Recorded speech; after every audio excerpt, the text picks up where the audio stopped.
There's a lot to be said nowadays about running slow to go fast, heart rate zones, and using methods like the 80-20 rule, and they're all very valid approaches to training, and they are very important in helping us improve our running abilities. But there's a less talked about method that I believe holds extreme value in our running pursuits, and also longevity of running.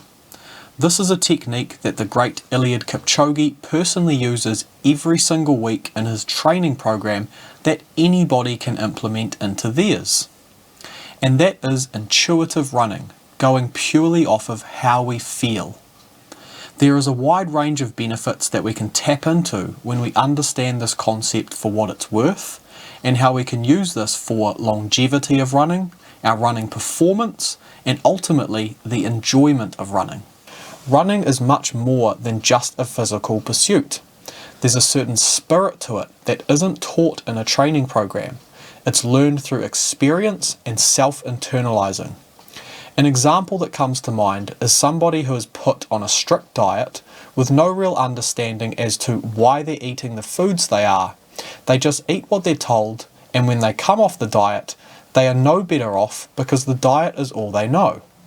The same can be said about a running plan. Without any initial experience and experimenting with our own running intuition, then we are simply a slave to the heart rate monitors, the running paces, and we're unable to tap into our biology on a deeper level, and more importantly, simply running for the sake of running and being free. Now, I'd like to begin painting this picture by trying to imagine some of the greatest runners on planet Earth, such as Kipchoge, who I just mentioned, or other great runners like Kipchoge, for example, who grew up playing in mountains as a child and is now known as the greatest mountain runner and trail runner in the world. There are many other amazing athletes like this, and one thing they have in common is that they started off running as children and did so purely through joy and intuition. During these early stages of running, we are able to learn a lot about ourselves as runners and just as people in general. If we as runners do not learn how to become in tune with our bodies as the initial starting point as we learn to run, then going straight into a running plan or program, I believe, is limiting our potential.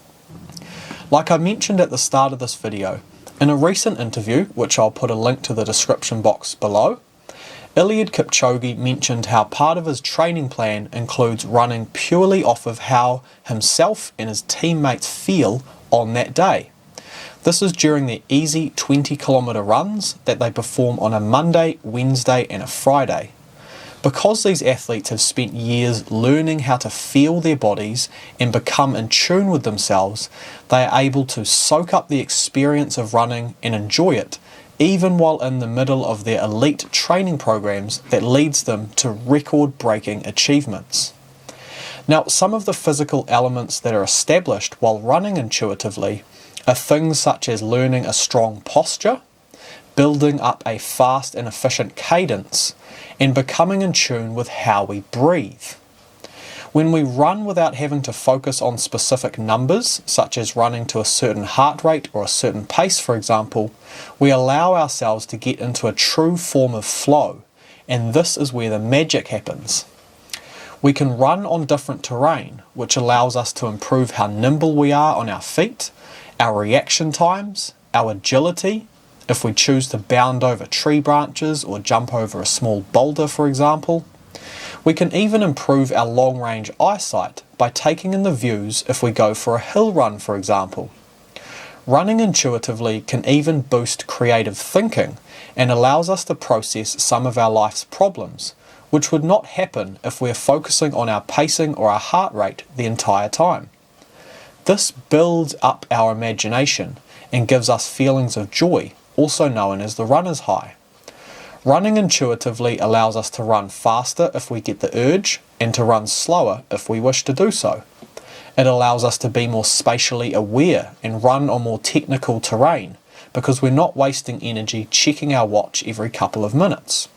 Simply put, running purely off of feel allows us to connect to our bodies and establish the true essence of running, which is being free and wild, dancing with the terrain. Now, before I get too poetic here, the point is that when we learn to be intuitive, it means we can adjust our training program on any given day based on how we're feeling, and this is something that many elite runners are great at doing, which reduces chance of injury, improves longevity, and also performance because we can stay healthier and consistent. The most effective running strategy for anybody is something we can stick to long term, regardless of whether it's perfect or not. Because without consistency, a perfect plan means nothing without the execution behind it. I remember when I first started running and just loved to run on trails. As soon as I got into pacing my runs and watching my heart rate zones, I ditched the trails because the numbers were all over the place and I felt as though I had to hit a certain pace or I wasn't progressing. And this is where I went wrong. The spirit and joy of running are just as important as completing a specific workout. We are not all elite athletes, so for the most part, simply going out and enjoying a run is the most important factor, unless we're training for a specific race or event, and that's where we can dial in the training and focus on more specifics. Personally speaking, I love to have a rough guide and a blueprint each week as to what I expect of myself and my training plan. But because I've spent years experimenting with training and trying to tap into the mind and body intuitively, it allows me to adapt the training week to week. The benefits are that, let's say for example, your training plan says you must do an easy run on this given day. But on this day, you feel amazing and would prefer to go hit your favourite trail run and let the legs fly on a downhill. Well, in that case, do it. Some of my best runs have come on days where I had planned to take it easy, assuming I would feel sore and tired from previous runs, but for whatever reason, I felt great and took full advantage. So the point of the video is this: allow yourself the time to learn your body, what your strengths and weaknesses are, if you enjoy road running or trail running, faster or slower speeds, longer or shorter runs, how much spatial awareness you have on more technical terrain, your posture, your breathing, your strength and mobility routine, and just let yourself run by feel before committing to a strict training plan. Like anything in life, if we immediately set too many restrictions, it becomes more difficult for us to think creatively and form our own unique ideas or feelings towards something. Running is much more than just heart rate and pacing. It's a complete, immersive experience for our entire being. Running is a spiritual pursuit. It invokes feelings of peace, creativity, and community, which leads to a richer, more meaningful experience. Sometimes we just have to hit the road running and see where it takes us. Now, if this topic interests you, I also have other videos on my channel that provide more specific details and less intuitive approaches to running and strength training. My goal is to provide a holistic combination of modern day science and also overall human experience when it comes to running, strength training, and our overall approach to health and well-being. So if you enjoyed this video, please like and subscribe if you haven't already. Thanks so much for your support, and I'll see you in the next one. Cheers.